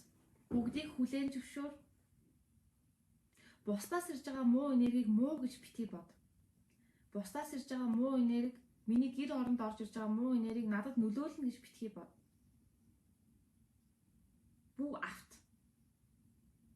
Харин сайн сайхан бүхний хүсэн өрөөж бүх хүнд сайн сайхныг хүсэн өрөө. Гэртээ сайхан уянгалаг аялгау тавьж бай.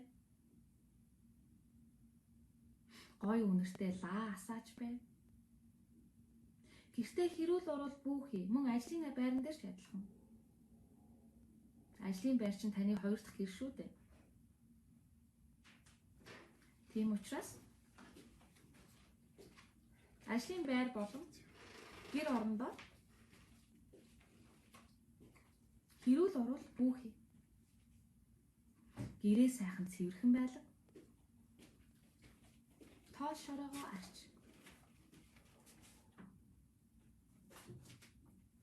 За.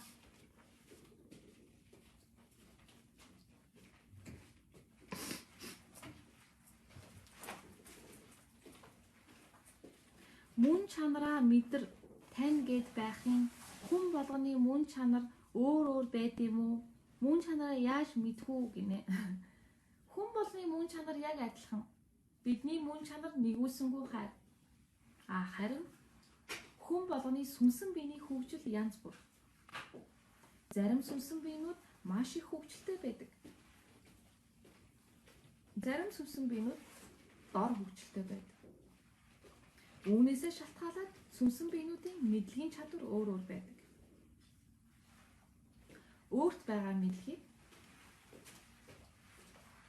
Өөрт байгаа мэдлэгийн сандаа хүрхийг өөрийгөө танин мэдэх гэж байгаа юм. За.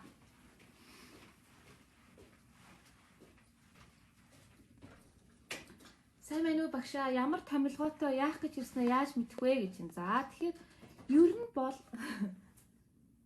томилгоо нэг чухал биш. Томилгоонд бүх анхаарлаа хандуул.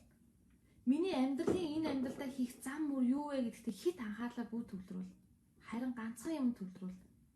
Би хэрхэн нэгүүлсэнгөө хайрыг суралцах вэ? Тэгснээр таны зам мөр тодорхой болно. За. Бясалгал хийж байхдаа өөртөө хэрхэн хамгаалт хийх вэ? Гэрт байгаа хүмүүсээ унтаж байхад хийвэл зүгээр үү гэж юм. Зүгээр. Гэрт таныг эргэн тойронд хинч юу ч хийж болно. Харин та өөрийн дотоод ертөнцид бясалгаж байхад эргэн тойронд байгаа зүйлүүд тань нөлөөлж чадахгүй. Та бясалгалыг чин сэтгэлээсээ эерэг бодолтойгоор, эгон дотроо биш, эерэг бодолтойгоор хийх юм бол та өөрийгөө хамгаалж чадна.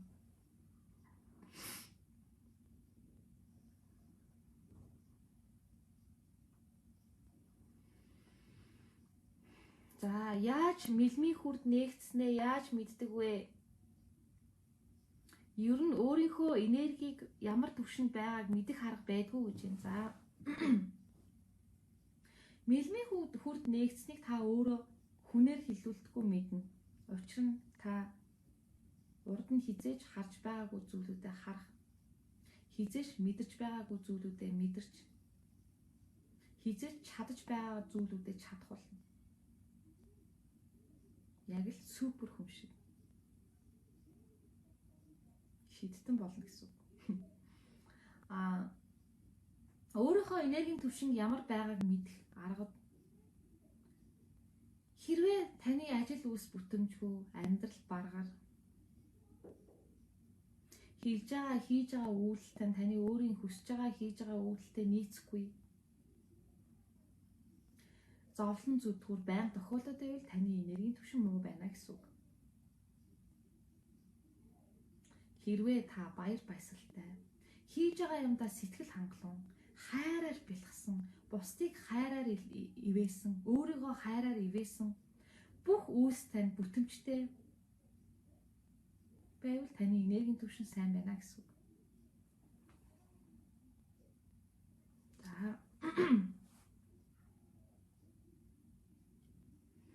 Даалт ухамсар гэж юу вэ? За, ихэвчлэн хүмүүс даалт ухамсар гэхээр ер бусын зүйл шиг боддог. Гэвч даалт ухамсар маань бидний завсрын ухамсар. Бидэнд 3 ухамсар байдаг. Материалын ухамсар, даалт ухамсар, дэд ухамсар. За, материалын ухамсар нь бидний өдөр тутмын амьдралдаа хийж байдаг ухамсар. Материалын ухамсаар бид нар өнөөдөр энэ материалын нийгэмдэр бид нар амьдарч байгаа. Даалт ухамсар нь таны энэ материалын нийгэмдэр хийж болно болохгүй гэсэн зүйлүүдийг агуулж байдаг ухамсар, завсрын ухамсар гэсэн үг.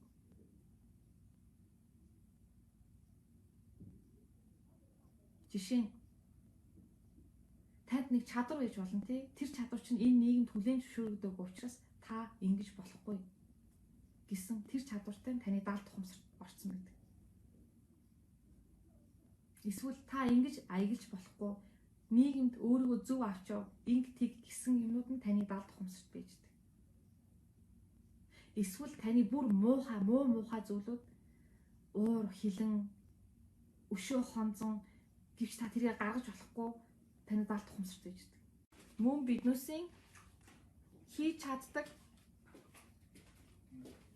чадварууд, шидүүд бүгд даалт ухамсарт нуугдж байдаг. За, тэгээд дэд ухамсар гэж байгаа. Дэд ухамсар гэдэг нь бидний higher self буюу бидний жинхэнэ мөн чанар.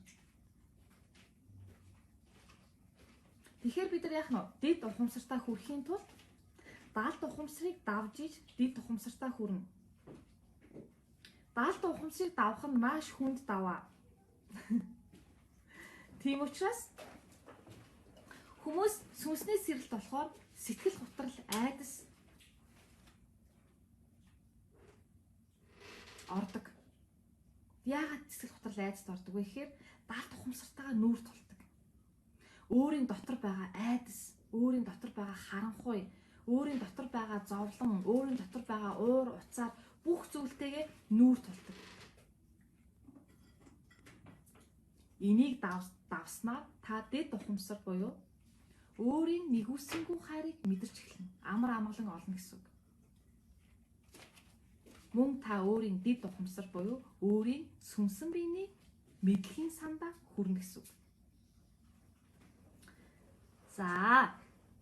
За тэгээ сайн нөгөө нь ингээд лайв хийж яхад нөгөө падны цэнэгэн дуусаад унтраад тэгээд саяны биччихсэн нөгөө асуултууд нь байхгүй болсон байна. Сая нөгөө гацаа тасарсан тий. Тэгэхээр та бүхний маань бичсэн асуултууд байхгүй болсон байгаа тул асуух асуултуудаа ахиад бичээрэй. Нөгөө хариултаа аваагүй хүмүүс нь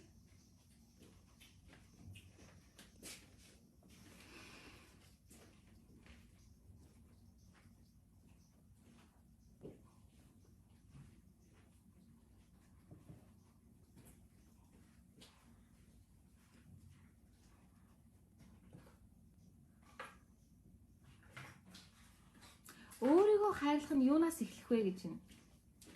За түрүүн багш нь хэлсэн байгаа тий. Өөрийгөө хайрлах нь өөрийгөө хүлээн зөвшөөрөхөөс эхэлнэ.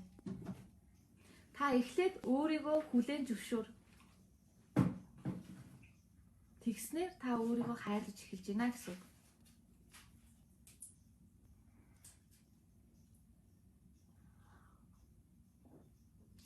За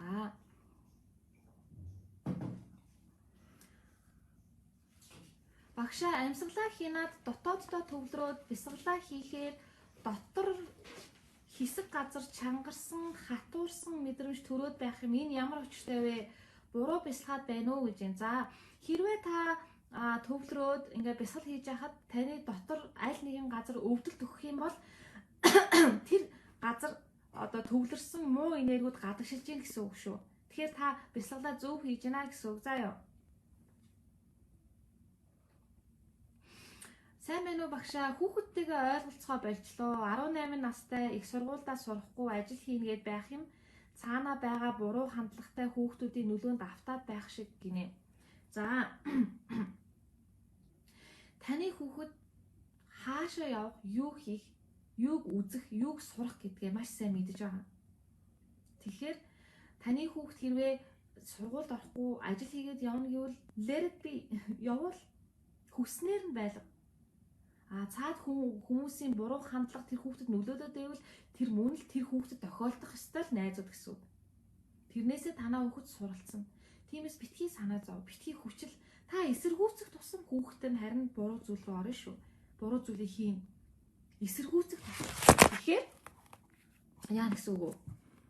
Хүүхдэд байгаар нь байлга. Ажил хиймээр бол ажлыг хийлэг, хүлээн зөвшөөр.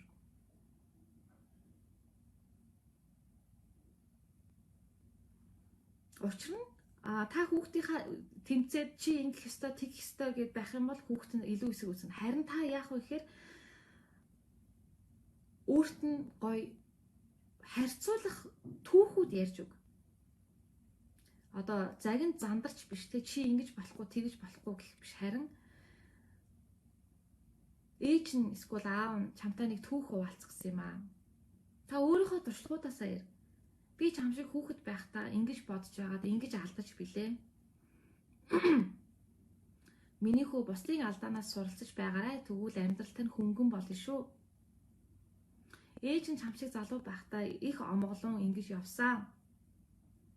Тэгээд би тэрнээс тийм зүйл ухаарсан, ийм зүйл ойлгосон гэдгээ ярьж өгөөрэй. Түүх. Story. Хүүхдийн хүмүүжилт үлгэр түүх маш чухал байдаг. Яагаад гэвэл хүүхэд дандаа бусдаа өөрийгөө харьцуулж сурж ойлгож байдаг. Тийм учраас өөрийнхөө туршлагаас ярьж өгч байгаарай. За.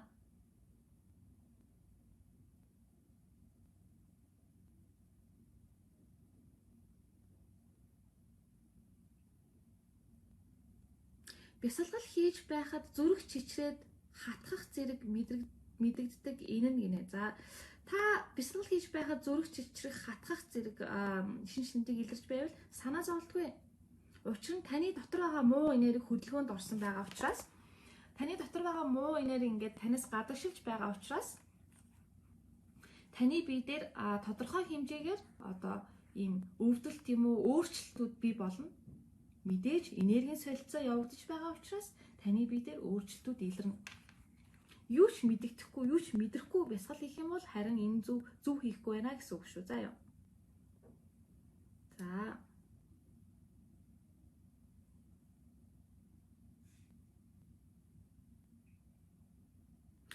Найзын маань хүү 22 настай боксинг мастер хүү байж байгаад хүнд зодуулаад тархиндаа хүнд хагалгаанд ороод 1 сар ухаангүй байж байгаад сэрсэн. Урд нь хичээлдээ муу хүүхэд байсан. Одоо их урт шүлэг аав ээжийн тухай дуулдаг, их мундаг болсон. Гэхдээ жаахан сааталтай ч юм шиг, үгүй ч юм шиг залуу болсон энэ талаар юм. Энэ хүний өвдөлт тэр зодуулсан гэмтэл бэртэл энээс энэ хүн маш их ухаарлыг олсон байна гэсэн үг. Амьдралын мөн чанарыг мэдэрсэн байна гэсэн үг. Тэр хүн 1 сар ухаангүй байхдаа энэ ертөнцид биш, өөр хэмжээс ертөнцид оршиж байсан баг. Тэгэхээр тэр хүү бусаж ирээд амьдралын мөн чанарыг ойлгосон болохоор иймэрхүү үйлдэл гаргаж байгаа. Сааталтай биш ээ. Хүн өөрийнхөө мэдгүй зүйлийг ойлгодгүй. Хүн өөрийнхөө мэдгүй зүйлийг ярихаар хүмүүс гайхдаг. Яг л торонд байгаа шувуу, нисэж байгаа шувууга галзуу гэж боддог шиг. Плуто гэдэг агуу философи байдаг та бүхэн мэднэ те? Плуто агуу дотор маш олон хүмүүстэй шоронд хоригдож байсан. Тэгээд Плуто шоронгоос оргож гараад тэр агуугаас оргосон. Тэр нарыг мэдэрсэн, тэр усыг харсан, тэр байгалыг мэдэрсэн. Тэр харсан бүх юм буцаж орж ирээд хамт тэр агуу дотор сууж байсан хүмүүстэй хэлсэн. Гадаа шал өөр юм байна. ертөнц гэдэг чинь шал өөр юм байна. Тэгсэн нөгөөдөл нь бүгд Плутог галзуу гэж утсан. Тэгэхээр та тэр хүнийг сааталтай гэж бодож болохгүй байх нь тийм үү? За.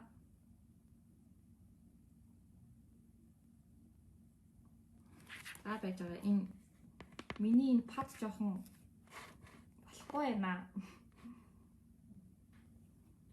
Техникийн саатал болоод бах юм.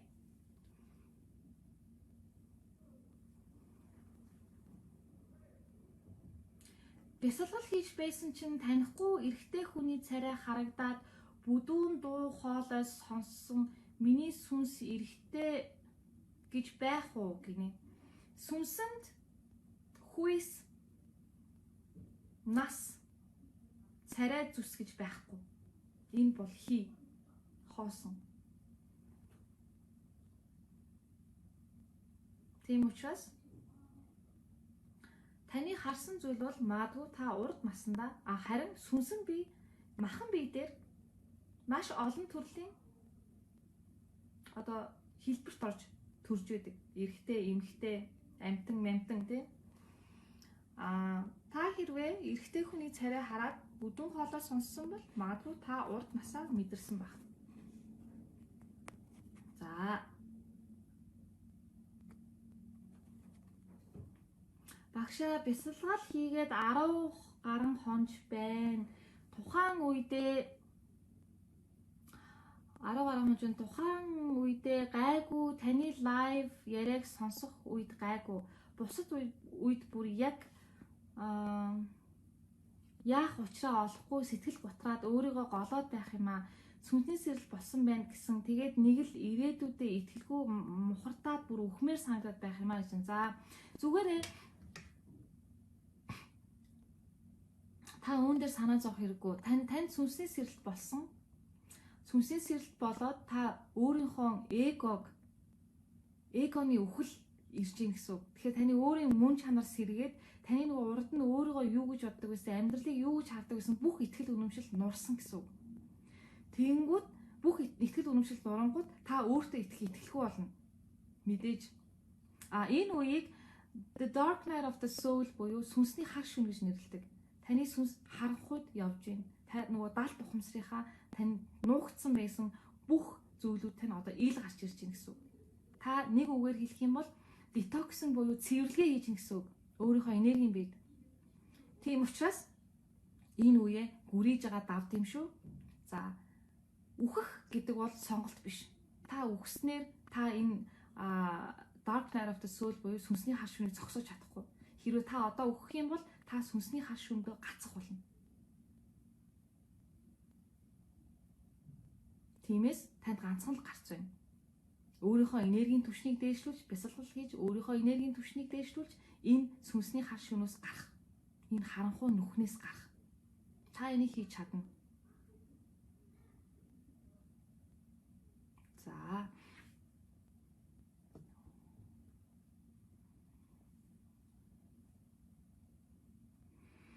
10 настай хүү маань гар утсаараа тоглоом өдөр шөнөгүй тоглоод ууртай анхаарал төвлөрөлт нь муудаад хичээлээж анхаарахаа байхаар нь гар утсыг нь хураасан чинь одоо MacBook дээр тоглоод байх юм хүүдээ хэрхэн зөв хүмүүжүүлэх арга олохгүй байна та зөвлөөч гэж байна. За хэрвээ таны хүүхэд компьютер болон бусад тоглоомд донтоод байнга тэнд суугаад байвал та илүү хүүхдтэйгээ цаг өнгөрөө.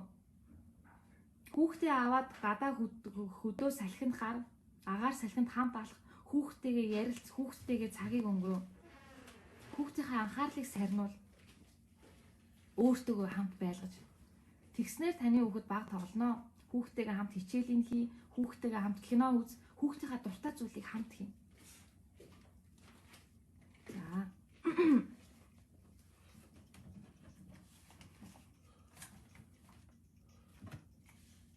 Бясалгал хийж ихсэн эхний хоногудад ингэж их хямардаг болов бүр нэг сэтгэл хутгаад байх юм гинэ. За, бясалгал хийхээр хүн болгон хямрахгүй. За, хэрвээ та сүнсний хар шүн буюу сэтгэл хутрал айдас дунд байгаа бол харин хямарна. Тэгээд энэ хямралыг та давж гарна. Яг л өөрийгөө амгаахад хүний бие идгэхдээ бүх одоо хууч өвчнүүд нь хөдөлж иж зүгээр болдог шиг. Таны сэтгэл хөдлөлт тагттай тулж иж зүгээр болно. Детокс гэн цэвэрлэгээ хийж иж. За.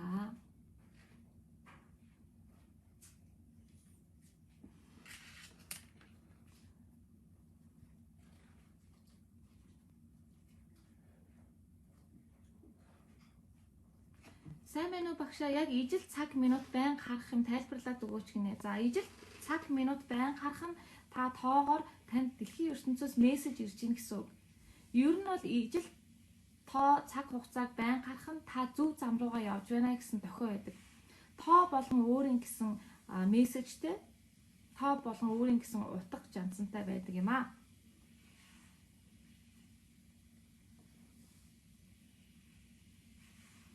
За, багшаа би таны нэг лайвыг анх санаандгүй үзээд таныг хараад яриаг тань сонсоод уйлаад бүр гайхмаар өөрөө ч өөрийгөө мэдэхгүй яриаг чинь сонсож байгаад уйлаад байх юм.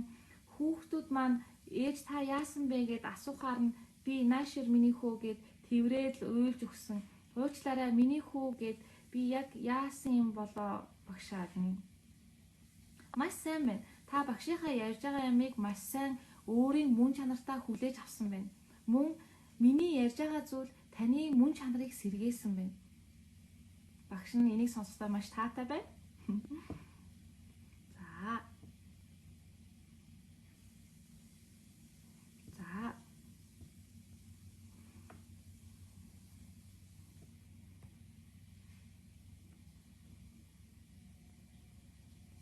Хүнээс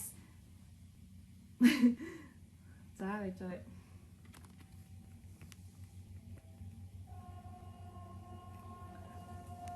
Хүнээс өмхийн үнэртэй байгаа нь энергитэй холбоотой болов уу? Өсвөр насны хүүгээс минь үнэртэй байгаа би болохоор шилжилтийн байдлаас дааврын өөрчлөлтөөс болоод ингэж байгаа байх гэж бодоод байгаа гинэ. Тийм ээ, энэ нөгөө нэг дааврын өөрчлөлт буюу бие мах бодит нөгөө өөрчлөлт гардаг штэ. Яг тэрнээс болж нөгөө тийм үнэт ханар гарч байгаа шүү. Гэхдээ яг энерги нөгөө муутахаар хүнээс муу үнэр үнэртэн. Тэр бол угаасаа байдаг зүйл те. Тэгэхдээ таны өсвөр насны хүүхдээс тийм муу үнэр үнэртлээ энерги нь муудна гэж байхгүй.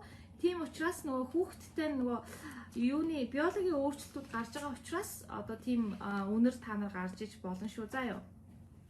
Тэгэхээр санаа зовлтгоо. За.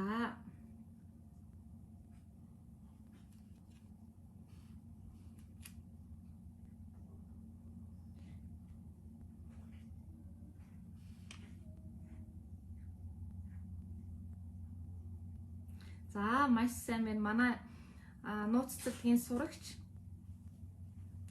миний энергийн эмчилгээг заслыг авдаг цогц туяа маань битсэн байна. Яг тийм шүү. Багштай хамт байхаар гайгүй болдог, холдохоор хэцүү байдаг. Би байнга хамт байж энерги эмчлүүлж байгаа. Одоо үнэхээр дээрдэж байгаа. Ийм зүйлийг туулж давах юм шиг байгаа юм. Төвчээртэй байгаараа надтай адил хүмүүсээ гэж юм. За сайн байна. Өөртөө туулж өнгөрүүлж байгаа өөрийнхөө experience болон өөрийнхөө түүхийг өөрийнхөө үзэж харсан зүйлээ бусдад хуваалцна гэдэг бол маш том буян юм шүү.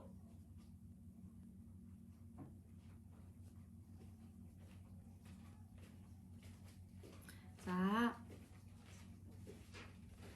бясалгал хийж сурмаар байна. Удирдагч багштай эхлэх үү гэж юм тийм ээ. Та анх бясалгал хийж байгаа бол заавалчгүй удирдагч багштай бясалгал хийж хэрэгтэй. Өөрөө ганцаараа бясалгал хийхийг хориглоно. Учир нь та хэрвээ эгондоо баригдаж маш их уур уцаар одоо харуусад гомдолтой байгаа тохиолдолд та чимээгүй бясалгал хийх юм бол бүр тэрэндээ ороод та сэтгэл готролд орно шүү. За яа. Тийм учраас удирдагч багштай эхлүүлсэн зүгээр. Тэгээд манай нууц цэцэрлэг 21 хоногийн удирдлагатай бясалгал манифестингийн хичээлийг сонирхоод үзээрэй. За.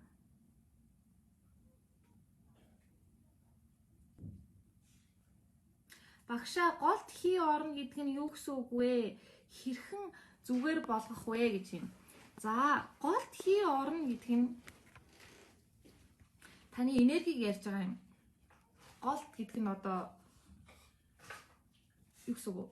Биднүүсийн чэшний голд байдлалтай наран сүлжээ хүрт гэж байдаг шар өнгөтэй. За, энэ хүрт маань гимтгэхээр чэшний голд харлаж өвддөг. Тэгээд хий гэдэг нь энерги гэсэн үг. Монголоор энергийг хий гэж нэрлэдэг юм лээ. Хятадаар чи. Тэгээд интгэхээр прана. Тэгээд та энэ хий яагаад голд хий орж ийн гэхээр танд маш их гомдол харуулсал байна гэсэн үг. Тэгэхээр энэ гомдол харуулслаа тавьж явуулж иж таны хий алга болно шүү. Түүнээс янз бүрийн гаднаасаа махан бие дээр эмчилгээ хийгээ зүгээр болохгүй. Энергийн эмчилгээ хийлгэнэ.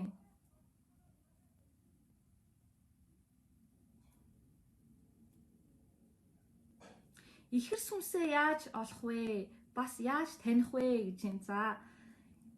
Ихэр сүнсийг та өөрөө хичээгээд би өөрөө өөр дээрээ дуудаж авчрахгүй. Ихэр сүнс бол яг таны боловсрсон, яг танд хэрэгтэй, яг та таарлах үедээ л ихэр сүнстэйгээ уулздаг. Та ихэр сүнстэйгээ уулзаад энэ миний сүнсний нөгөө тал байна гэдгээ шууд танина. Та хинээрч хэлүүлдэггүй өөрөө тэрийг танина.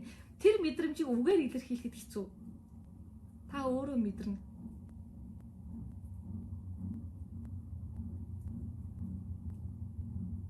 За, миний хүү 21 настай, маш их айцтай байх шигэ, хит өндөр сэтгэл хөдлөлтэй, маш их яаруу, сандруу,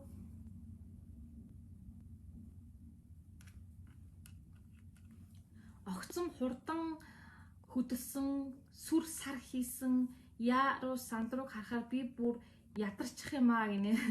Хүүхдээ байнга миний хүү айдуу зөөлөн хөдөлгөөнтэй гэж үгсээр байх юм яг салхи шиг салхилахаар би бүр салхинд цохиулаад умчих гээд байх юм КК гинэ. За таны хүү хөөрхөн сонсогдож байна. Таны хүү маш их сэтгэл хөдлөлтэй, дээрээс нь таны хүү маш их эрч хүчтэй, маш их энергитэй хүүхэд байна. Тэгэхээр хүүхдтэй иймэрхүү хүүхдүүд маш их ийм энэрэнгүй нэгүүлсэнгүй хайртай яг үнэнч байгаараа байж чаддаг, хүнд маш сайн найзуулж чаддаг хүмүүс байдаг. За сэтгэл хөдлөлөө удирдах сурахгүй болвол энэ чигээрээ удаан байх юм бол хэрвээ танаа хүүхдэд янз бүрийн муу юм тохиолдох юм бол сэтгэлийн одоо төвшөөсөн зүйл тохиолдох юм бол хүүхэд тань сэтгэл готрол айдаст орох тийм сэтгэл зүйн хямралд орох талтай. Тиймээс иймэрхүү мэдрэмтгий хүүхдүүдийг ихэвчлэн эртхэн бясалгалд оруулаад эртхэн одоо сүнсний хөгжлийг хийж байвал зүгээр эдэн шүү. За.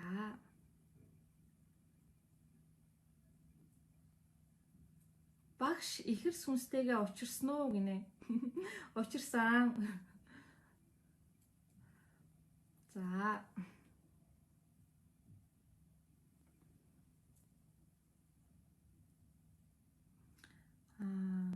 Би төрөөд ой гарантай тэгээд зөвлөгөө авмаар байна. Сэтгэл докторгүй уурлаж уйлмаар хин нэгэнд уурлах гээд байх юм аа гэж. За хүн ер нь төрсний дараах сэтгэл готрол гэж ордог. Яг шинжлэх ухааны нэрээр тэрийг төрсний дараах сэтгэл готрол гэж нэрлэдэг. Хүн төрсний дараа маш их энергийн солилцоо, маш их энерги өөрөөсөө гаргадаг учраас маш их хямралд ордог. Сэтгэл зүйн болон бие махбодын хямрал, энэ бол энергийн хямрал гэсэн үг. Тэгэхээр та энергийн эмчилгээ, энергийн засал хийх юм бол энэ сэтгэлийн хямралаасаа гарнаа. Хүүхдийн бясалгал өөрөө гэж байна. Хүүхэд ер нь бясалгал хийгээд хэрэггүй байдаг шүү дээ. Хүүхэд өөрөө байглаасаа бясалгахч байхгүй юу? Хүүхэд бүх зүйлийг хүүхэд яг одоо цагтаа оршдог учраас хүүхдэд бясалгал хийх шаардлага байхгүй.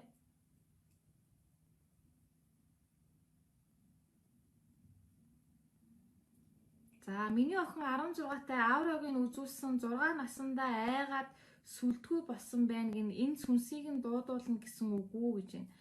За сүнсгүй болно гэж байхгүй нэгт. Хэрвээ таны охины сүнсэн бие гараа ивцэн бол таны охин одоо ингээм амьдрахгүй. Сүнсэн бие байхгүй бол тарих махан бие зүгээр л мах уураг үхтэл гэсэн үг. Тэгэхээр таны охины сүнсэн бие байгаа. Харин охиныхоо энергийн түвшнийг дээшлүүлээрэй.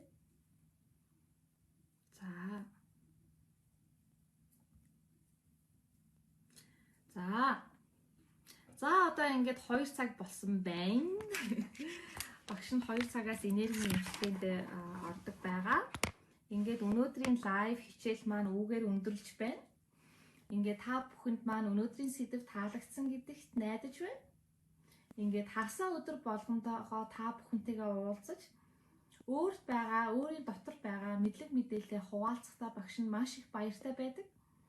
Тэгээ та бүхний маань амьдралд аз жаргал, эрүүл энх, амар амгалан, нэгүүлсэнгүй хайр